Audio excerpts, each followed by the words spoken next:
देहरादून में आज विजय दिवस पर प्रदेश कांग्रेस ने सैन्य अधिकारियों का सम्मान करते हुए धन्यवाद जवान अभियान का आगाज किया। इस मौके पर प्रदेश अध्यक्ष प्रीतम सिंह और कई पूर्व सेना के अधिकारियों ने प्रदेश में सभी सैनिक परिवारों तक पहुंचने और उनकी समस्या और सुझाव पर अपनी सरकार बनने पर योजना बनाकर काम करने की बात कही है। जय भारत टीवी ने देश में चल रहे किसान आंदोलन पर पूर्व सैन्य अधिकारियों से उनके मन की बात जानी और समझने की कोशिश की कि सैन्य धाम के वीर जवान किसानों के मुद्दे पर, उनके आंदोलन पर आखिरकार क्या सोच रहे हैं, आखिर क्या सलाह है उनकी केंद्र सरकार के लिए, आखिर क्या कहते हैं वो किसान बिल पर। आइए जानते हैं। किसान आंदोलन लगातार जारी है। जिस तरह से देश के पूरी एक तरह से व्यवस्था को ठप कर दिया गया है, न सरकार झुकने को तैयार है, न किसान पीछे हटने को तैयार है। लगता है ये नाक की लड़ाई अब कहीं ना कहीं जनता पर भारी पड़ रही है।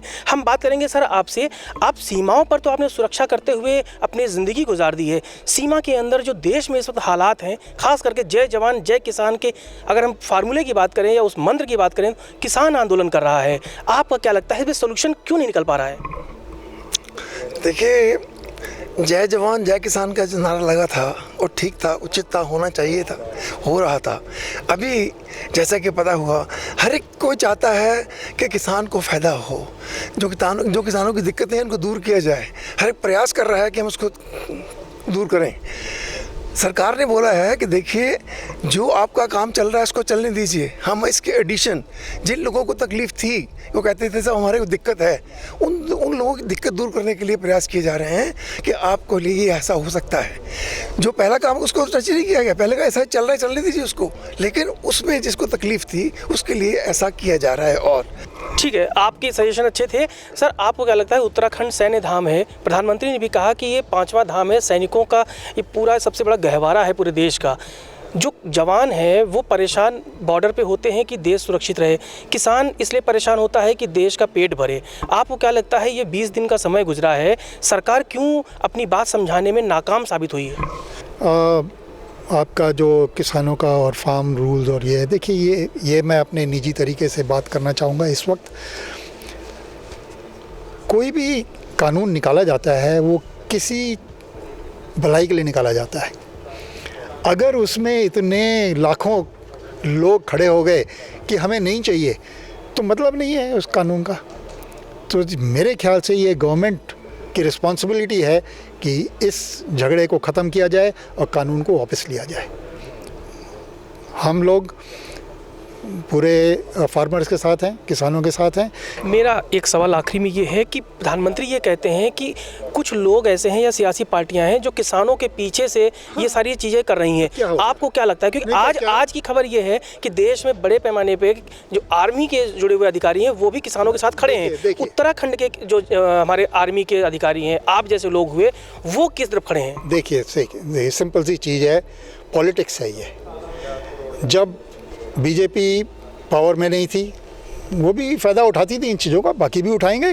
किसने रोका है? आप ऐसा माहौल ही मत प्रोड्यूस करिए जिसमें लोग ना उठाएं, और क्यों नहीं उठाएंगे? कांग्रेस एक पॉलिटिकल पार्टी है। अगर वो सोचती है कि फार्मर का जो है मुद्दा सही है तो उनके पीछे रहेगी ना, क्यों नहीं रहेगी? ठीक है, इसमें कोई नुकसान नहीं है। और ये बोलना कि हाँ भाई पाकिस्तान इसके पीछे है, वो तो भाई वही जाने और पाकिस्तान जाने वही, क्योंकि वो तो बिना बोले वो वहाँ जाके जफियाँ मारते हैं, हमें नहीं मालूम। ठीक है ना? तो इस चीज़ का हमें कुछ नहीं मालूम है कि पाकिस्तान है, खालिस्तान है।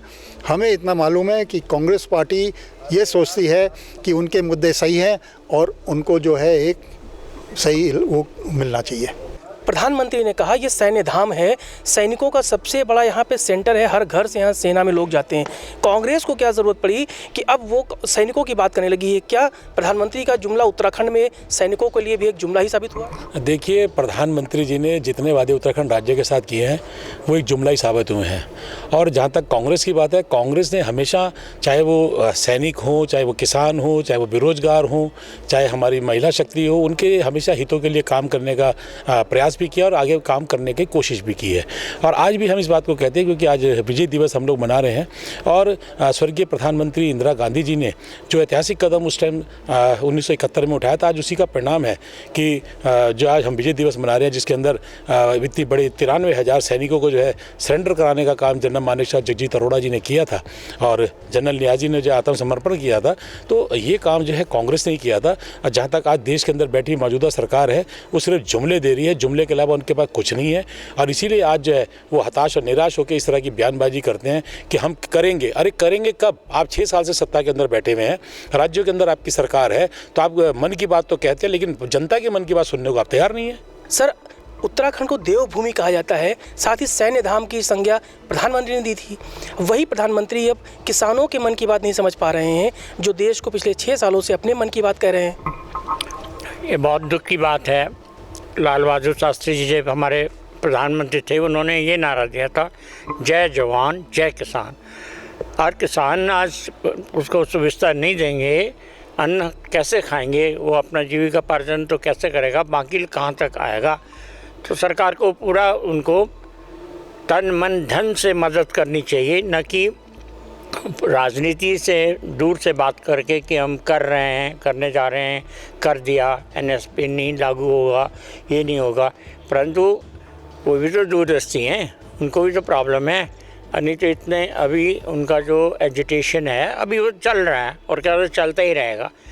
क्यों? उनकी कोई समस्या होगी विशेष, ऐसा नहीं कि कोई इसमें बाहर से कोई, जैसे कह रहे हैं कि बाहर से कोई एक्टिविटीज़ आ रही हैं उनको वो कर रहे हैं, ऐसे नहीं है। उनको ज़्यादा से ज़्यादा सुविधा देनी चाहिए। प्रधानमंत्री स्वयं मीटिंग लेके उनके साथ ऐसा वो एक बार पहली बार ही कर देते तो वे संतुष्ट हो जाते, लेकिन नहीं, ऐसा अभी तक नहीं हुआ। नुकसान किसका हो रहा है? देश का हो रहा है। अच्छा, कहा जा रहा है जिस तरह से कि खालिस्तान इसमें आ गया, पाकिस्तान इसमें आ गया, विदेशी फंडिंग हो गई है।